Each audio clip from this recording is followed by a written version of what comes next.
আপনারা শুনছেন on record.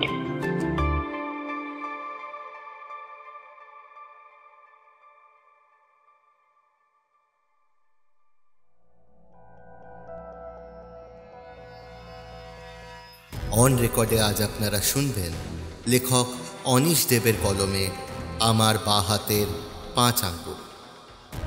Anish দেবের জন্ম 22শে অক্টোবর 1951 সালে কলকাতায়। 1974-এ বিটেক এবং 1976-এ এমটেকের পর 1990-এ অ্যাপ্লাইড ফিজিক্সে পিএইচডি করার পর শুরু করেন কলকাতা বিশ্ববিদ্যালয়ে শিক্ষকতা। 2016 সালে বিশ্ববিদ্যালয় থেকে অবসর গ্রহণ করেন। বর্তমানে একটি বেসরকারি বিশ্ববিদ্যালয়ের সাথে যুক্ত। বাংলায় রহস্য, গোয়েন্দা, অলৌকিক ও কল্পবিজ্ঞান কাহিনীর জন্য ইনি বিশেষভাবে জনপ্রিয়।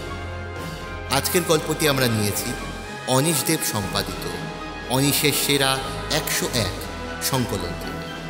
আজকের গল্প পাঠে ও গল্পের সূত্রধার আমি সৌর্য। শুরু হচ্ছে আমার বা হাতের 5 আঙ্গুল।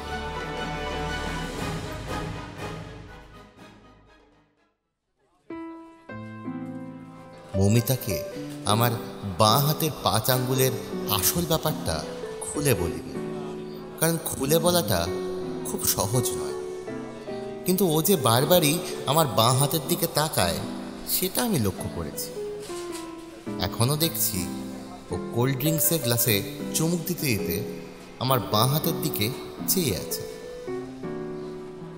আমি বাঁ হাতে সব সময় সাদা দস্তানা পরে থাকি, কাপড়ের দস্তানা। ঠাটবাটওয়ালা রেস্তোরাঁয় পেয়ারারা এরকম পরে থাকে আর কি। এখনও আমাদের টেবিলে আশেপাশে 2-3 জন বেয়ারা এরকম সাদা দস্তানা পরে আছে। মৌমিতাকে আজ ডিনার খাওয়াতে দ্য অর্কিডে নিয়ে এসেছিলাম। ইএম বাইপাসের ধারে এই দ্য অর্কিড রেস্তোরাঁটা মন্দ না। এখানে ওই জগঝম্প নাচ গান নেই, তার বদলে শান্ত নিস্তব্ধ পরিবেশ। খুব সফট টোনে খুশির মুড তৈরির মিউজিক বাজছে। এসির তীব্রতা প্রায় শীত করার মতো। বেশিরভাগ টেবিলই ভর্তি থাকলেও কারোর কথাই শোনা যাচ্ছে না। সবাই নিশ্চয়ই খুব নিচু গলায় কথা বলছে, আমাদেরই মতো। একটা কথা জিজ্ঞেস করব? মৌমিতা হঠাৎ মাথার চুল ঝাঁকিয়ে বলল, করো। আমি জানতাম ও কি জিজ্ঞাসা করবে। তুমি বাঁ হাতে সবসময় গ্লাভস পরে থাকো কেন? গ্লাভস নয়, গ্লাভ বলো। হেসে বললাম আমি। আমি তো শুধু বাঁ হাতে পড়েছি, 2 হাতে তো পড়িনি। তুমি আনসারটা এড়িয়ে যাচ্ছ। কোল্ড ড্রিঙ্কসের গ্লাসে লম্বা চুমুক দিয়ে বায়নার সুরেও বলল, বলো না, বলতে কোনো প্রবলেম আছে? আমার মনটা হঠাৎ কেমন কেমন হয়ে গেল। প্রবলেম? ভালো কথাই বলেছে মৌমিতা। প্রবলেম নেই আবার। এক হাতে দস্তানা পড়ে থাকি বলে অনেকের কাছেই আমাকে জবাবদিহি করতে হয়। কাউকে বলি এটা আমার একটা বিচিত্র শখ, কাউকে বলি হোটেল ম্যানেজমেন্ট পড়ার সময় এই অভ্যেসটা ডেভেলপ করেছে, বা আবার কাউকে তিতি বিরক্ত হয়ে বলি আমার বাঁ হাতে স্কিন ডিজিজ আছে। আসল ব্যাপারটা যে কি সেটা একজন ছাড়া কাউকে বলিনি, অন্তত এখন। কৌতূহল থাকাটা দোষের নয়, সুতরাং মৌমিতারও কোনো দোষ নেই। ব্যাপারটা ওর জানতে ইচ্ছা করতেই পারে। তাই ওর প্রশ্নের উত্তরে বললাম, মৌ, বলতে আমার কোনো প্রবলেম নেই, তবে মানে এর পিছনে একটা ইন্টারেস্টিং স্টোরি আছে। ও বড় বড় চোখ মেলে আমার দিকে তাকিয়ে বলল, তাই? তাহলে বলো প্লিজ। রেস্তোরাঁর এই ছায়া ছায়া আলোয় আমি ওকে ভালো করে দেখতে চাইলাম।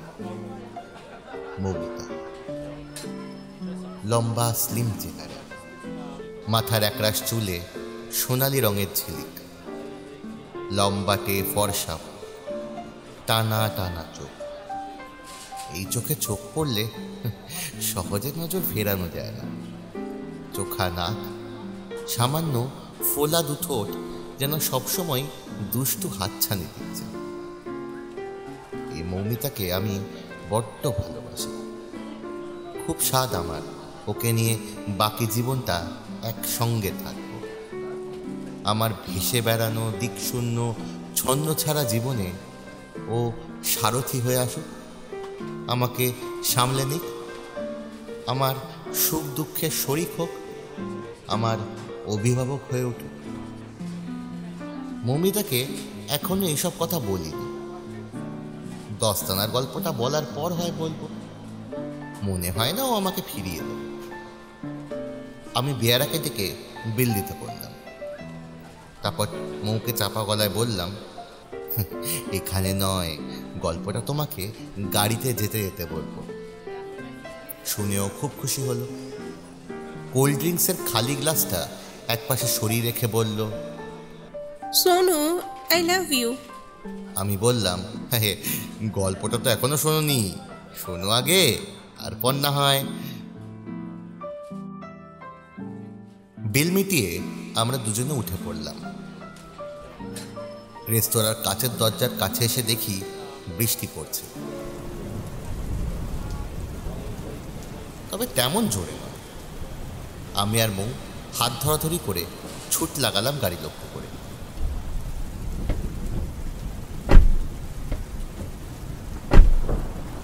গাড়িতে গুছিয়ে বসার পর মৌ বলল, বৃষ্টিটা হেভি রোম্যান্টিক, তাই না?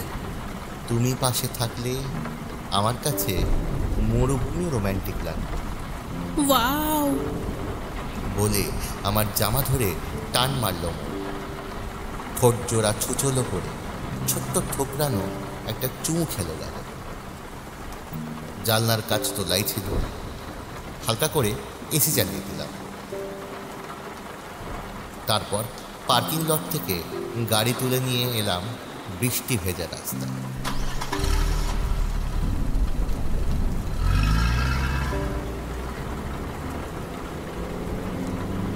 আকাশে বিদ্যুৎ ঝলসে গেল এপাশ থেকে ওপাশে।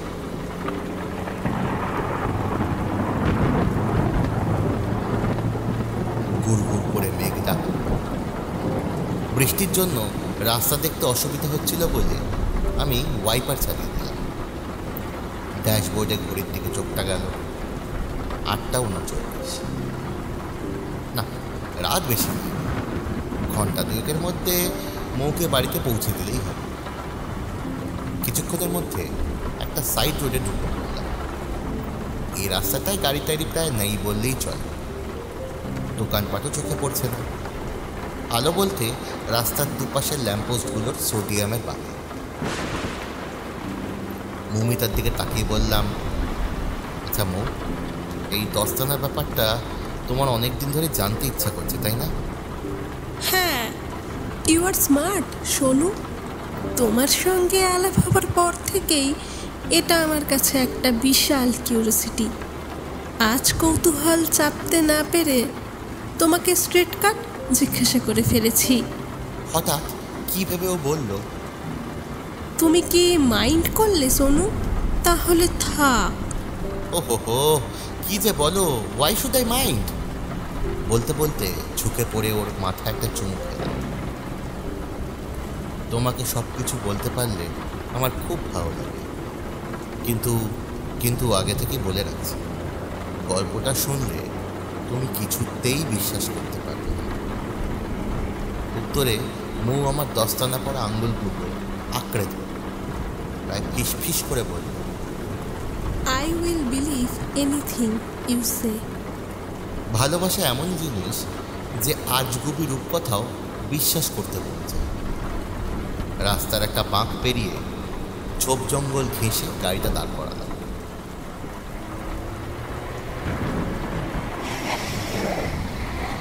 মৌমিতা তাতে অবাক হলো, কারণ এর আগে এরকম ফাঁকা স্পটে আমি গাড়ি দাঁড় করিয়েছি এবং মৌমিতার আমি গাড়ির মধ্যে খুশি মতন এই ফুটোপাটি করেছি। ইংরেজিতে একেই বোধহয় হেভি পেটিং বলে। আজও গল্প টল্প বলা হয়ে গেলে সবে না হয় ও ফোন দেওয়া যাবে।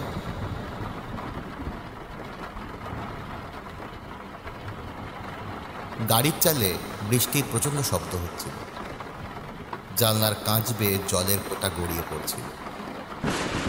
এদিকে ওয়াইপার দুটো প্রাণপণে উইন্ডশিল্ডের জল সরাচ্ছিল। ওদের চলার তালে তালে মোটরের মিহি শব্দ হচ্ছে। আকাশে বিদ্যুৎ ঝলসে, তারপরই শোনা গেল মেঘের ডাক।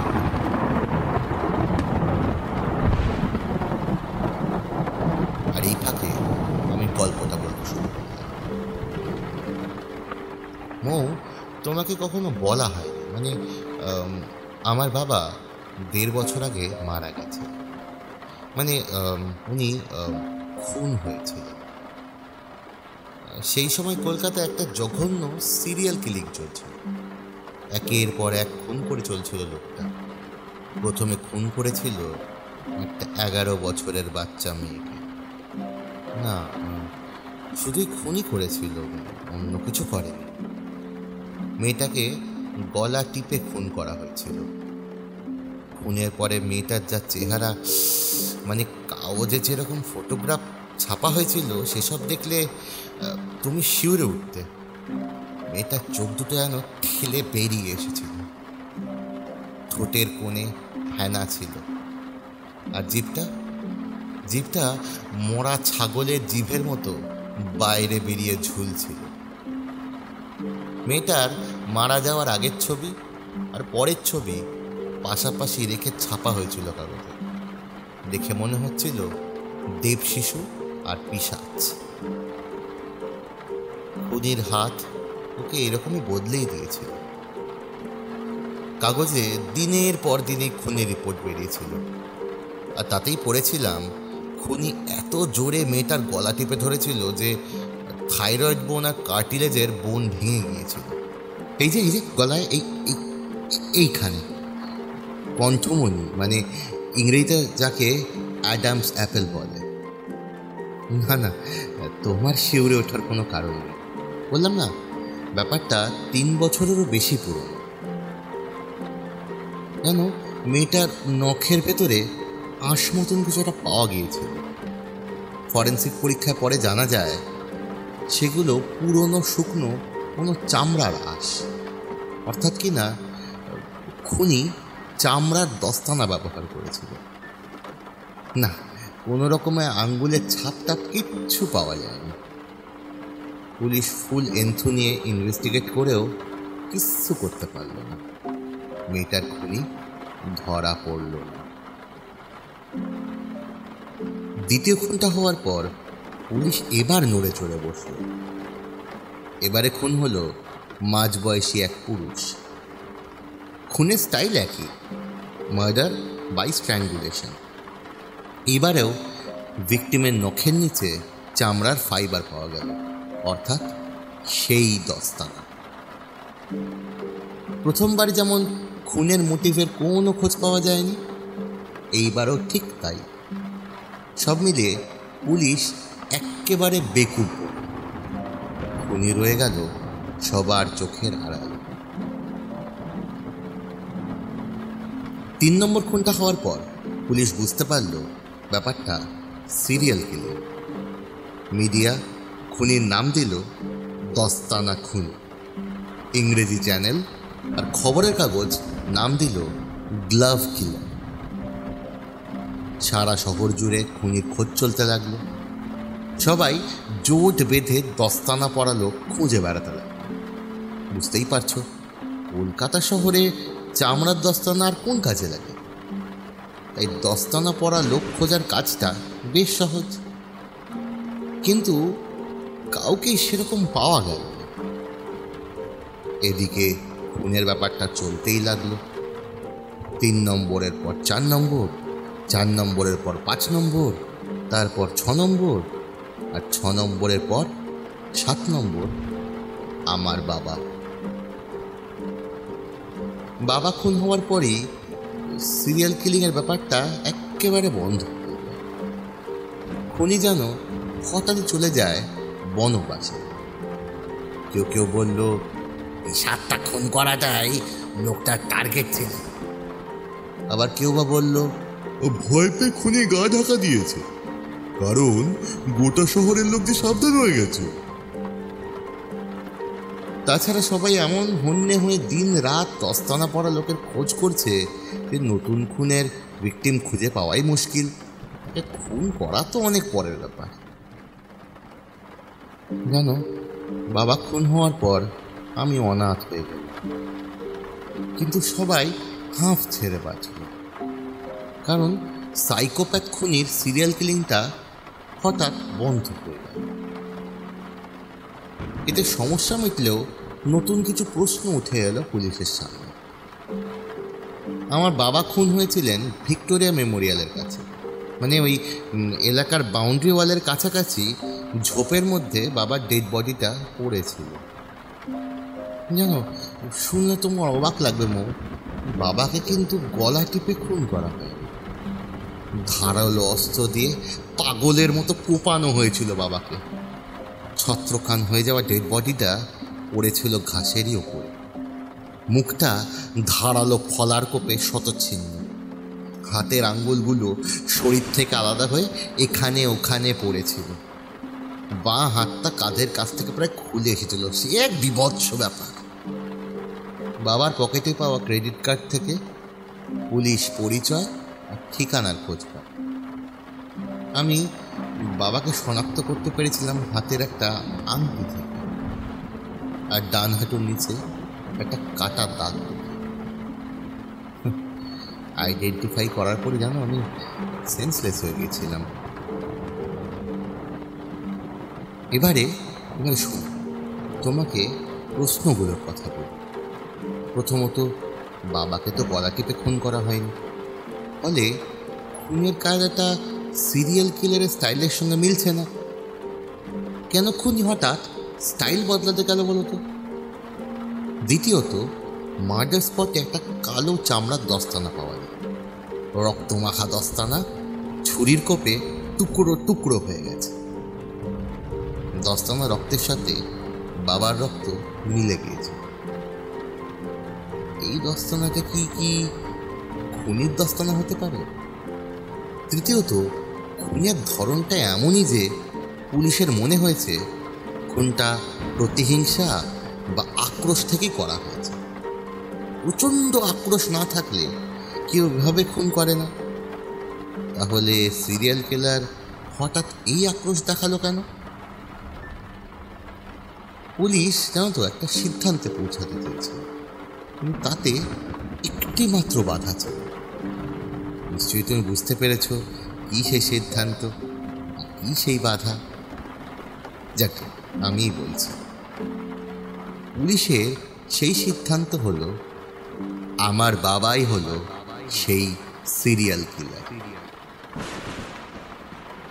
খুন হওয়া কোনো ভিকটিমের রিলেটিভ বা বন্ধু বান্ধব প্রতিহিংসার আক্রোশে বাবাকে ওই রকম বিভৎসভাবে খুন করেছে। আর এই সিদ্ধান্তের পথে বাধাটা হলো খুঁজে না পাওয়া বাঁ হাতের দস্তানা। দস্তানাটা পুলিশ কেন খুঁজে পায়নি জানো? ওটা আমি নিয়ে এসেছিলাম। প্রথম দিন অন্ধকারে পুলিশ ভালো করে জায়গাটা সার্চই করতে পারেনি। হয়তো বাবার সঙ্গে খুনি বা খুনিদের ধস্তাধস্তির সময় দস্তানাটা দূরে ছিটকে কোনো ঝোপের মধ্যে পড়ে গিয়েছিল, তাই ওরা হয়তো সেটা দেখতে পায়নি। খুনের পরদিন দুপুরে গোয়েন্দারা লোকজন নিয়ে এসে জায়গাটা তন্ন তন্ন করে সার্চ করে, কিন্তু ওটার খোঁজ পায়নি। কারণ ভোরবেলা পাহারাদার কনস্টেবলদের চোখে ধুলো দিয়ে দস্তানাটা আমি খুঁজে বার করি। ঘন ঘাসের জঙ্গলের মধ্যে ওটা লুকিয়েছিল। ওটার গায়ে কোনো ছুরির কোপই ছিল না, শুধু দু এক জায়গায় শুকনো রক্ত লেগেছে। জানো, এই দস্তানাটা বাড়ি নিয়ে এসে আমি লুকিয়ে রাখলাম। বাবার শোক খুলতে আমার কয়েক মাস লেগে গিয়েছিল। আমি বেশ বুঝতে পারছিলাম পুলিশের সন্দেহই ঠিক, আমার বাবাই সেই সিরিয়াল কিলার। এই মৌ, না না না, এই তোমার আপসেট হওয়ার কিচ্ছু নেই। After all truth is truth. Serial killer লোকটা যে আমার বাবা, এর মধ্যে অবাক হওয়ার কিচ্ছু নেই। বহু সিরিয়াল কিলাররাই ফ্যামিলি ম্যান ছিল, মানে ওরা কারোর না কারোর বাবা ছিল।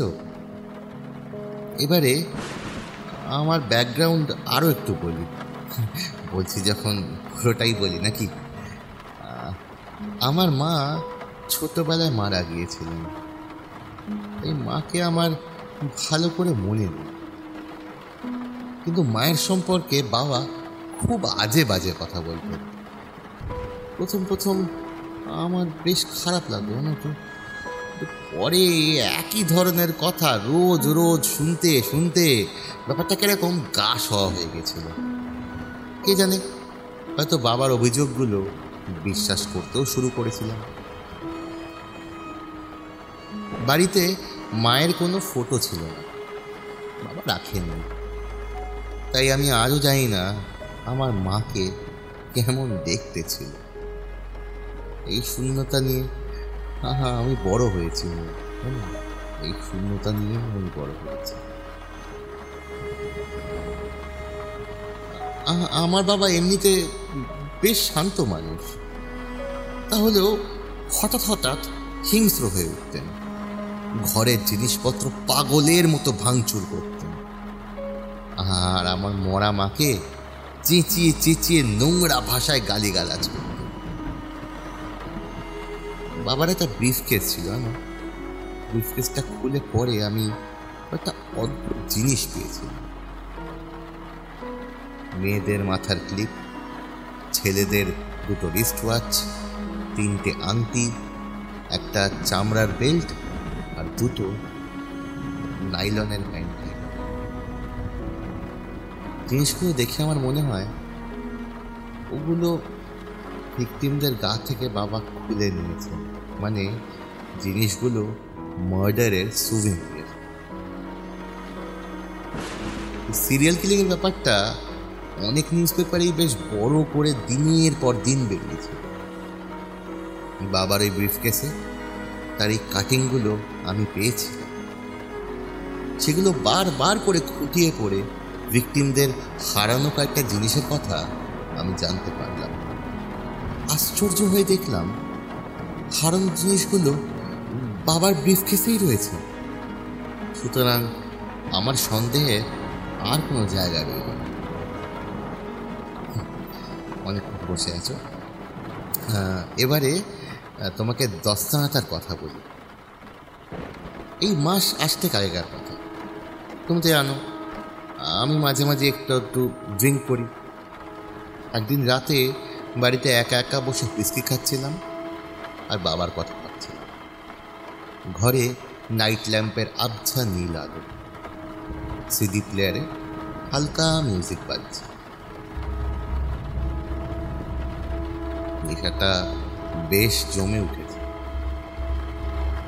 সামনের টেবিলে বোতল আর গ্লাসের পাশে পড়েছিল বাবার দস্তানা।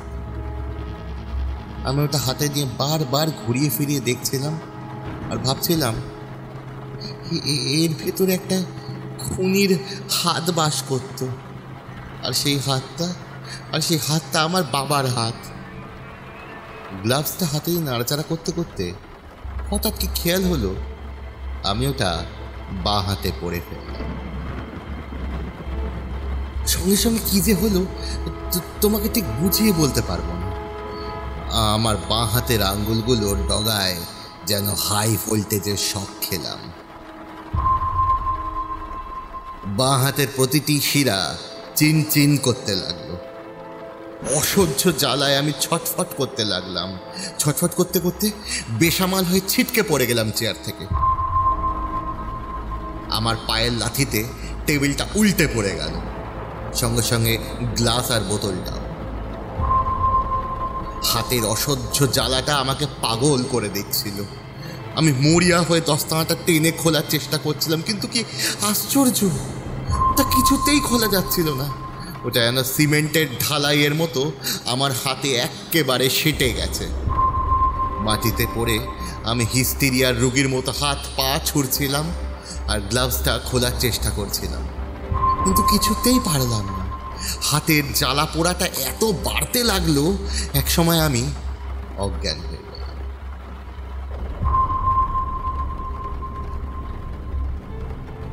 জ্ঞান যখন ফিরল, টের পেলাম জ্বালাটা আর নেই, নেশাটাও পুরোপুরি কেটে গেছে। কোনো রকমে উঠে ঘরের টিউবলাইটটা জ্বেলে দিলাম। তারপর তাকালাম আমার বাঁ হাতের দিকে। কবজি থেকে আমার হাতের পাঞ্জা, আঙ্গুল সব সব কালো চামড়ায় ঢাকা, এমনকি হাতের তালুর রংটাও কালো হয়ে গেছে। তবে দস্তানাটাকে আর দস্তানা বলে চেনা যাচ্ছে না, ওটা যেন আমার হাতেরই চামড়া হয়ে গেছে। কারণ হাতের চামড়ার তালুতে হাতের রেখাগুলো আবছাভাবে দেখা যাচ্ছে। নখগুলোর আকার বোঝা গেলেও সেগুলোর রং আর চরিত্র যেন বদলে গেছে। কি আশ্চর্যভাবেই না আমি একটা কালো হাতের মালিক হয়ে গেলাম। হতভম্ব হয়ে এই হাতটার দিকে তাকিয়ে চুপচাপ দাঁড়িয়ে আছি। হঠাৎই শুনলাম একটা কর্কশ স্বর। এইবার তুই উপযুক্ত হয়েছিস সোনু। আমার অসম্পূর্ণ কাজ তুই শেষ করবি। যারা ঘোর পাপী, দুশ্চরিত্র, ব্যভিচারী, তাদের সবাইকে তুই শাস্তি দিবি। আমার সব শক্তি আমি তোকে দিলাম।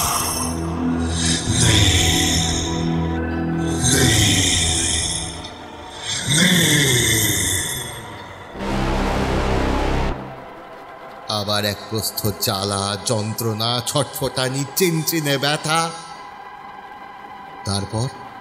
তারপর কিছুটা সময় কেটে যেতেই আমি আবার চেতনা ফিরে পেলাম। টের পেলাম অদ্ভুত এক আনন্দ আর তৃপ্তিতে আমার মনটা বেশ টকবক করছে। তবে সমস্যা একটাই হলো, আমার এই কালো রঙের বাঁ হাতটা দেখে কৌতূহলী লোকজন স্বাভাবিকভাবেই আমাকে বিরক্ত করে মারবে। সবাইকে তো আর এই গল্প বলা যায় না, তাই আমি সবসময় বাঁ হাতে সাদা দস্তানা পরে থাকি। লোকে আমাকে হয়তো রেস্তোরাঁর বয় বেয়ারা এসব ভাবে, তা ভাবে। অন্তত পাগল করা কৌতূহলের হাত থেকে তো আমি রেহাই পাবো, কি বলো? আমার গল্প শেষ হতেই মৌমিতা খিলখিল করে হেসে উঠল। সোনু, তুমি ফ্যান্টাস্টিক, তোমার জবাব নেই। এই অন্ধকার, এই অল্প অল্প আলো, এই বৃষ্টির মাঝে মাঝে মেঘের গর্জন, বিদ্যুতের ঝলকানি, এর চেয়ে আইডিয়াল পরিবেশ আর কি হতে পারে সোনু? তোমার দস্তানার গল্পটা বানিয়েছো দারুণ। এবারে প্লিজ রিয়েল স্টোরিটা বলো। কথা বলতে বলতেই আমার দিকে ঝুঁকে পড়েছিল মৌ, আমার গায়ে হাতও রেখেছিল, আর একই সঙ্গে ওর মিষ্টি গলায় খিলখিল করে হাসছিল।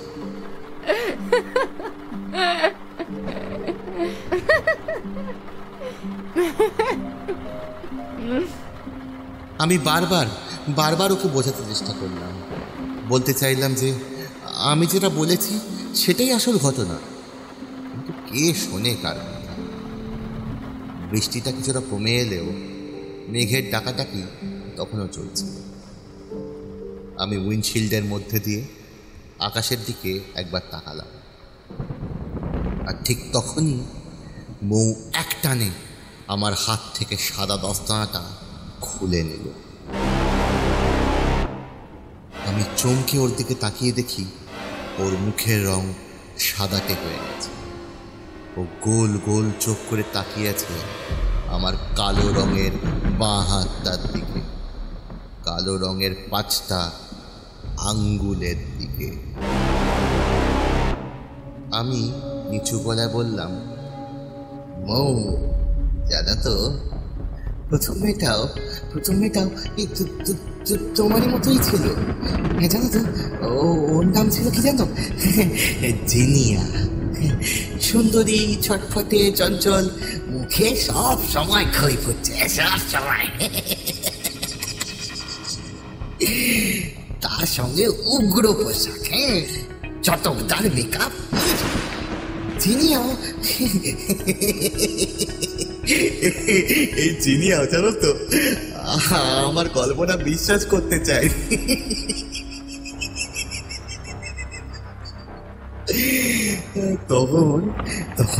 তখন বাবা ওকে শাস্তি দিতে বল, জানো তো।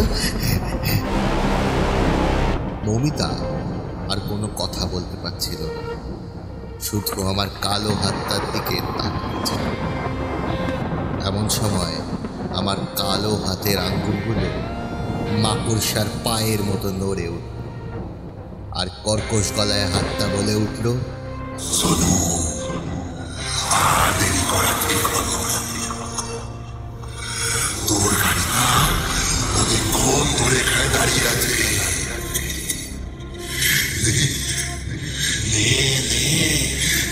চটপট কাজটা সেরে নে। পিতাশ্রীর আদেশ অমান্য করি কেমন করে?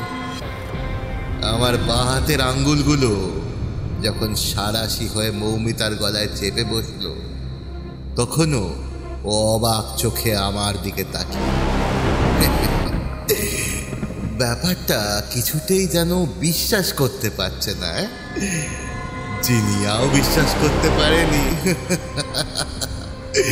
মৌমিতাও পারল না। আর জানেন তো, পরের মেয়েটাও পারবে না।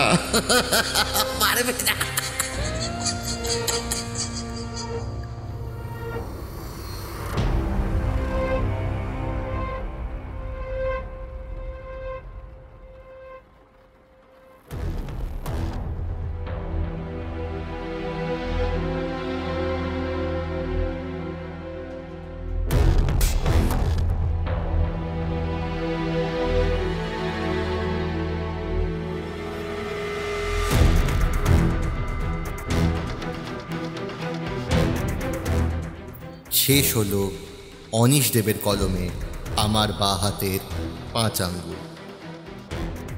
আজকের গল্পটি আমরা নিয়েছি অনিশ দেব সম্পাদিত অনিশের সেরা 101 সংকলন থেকে।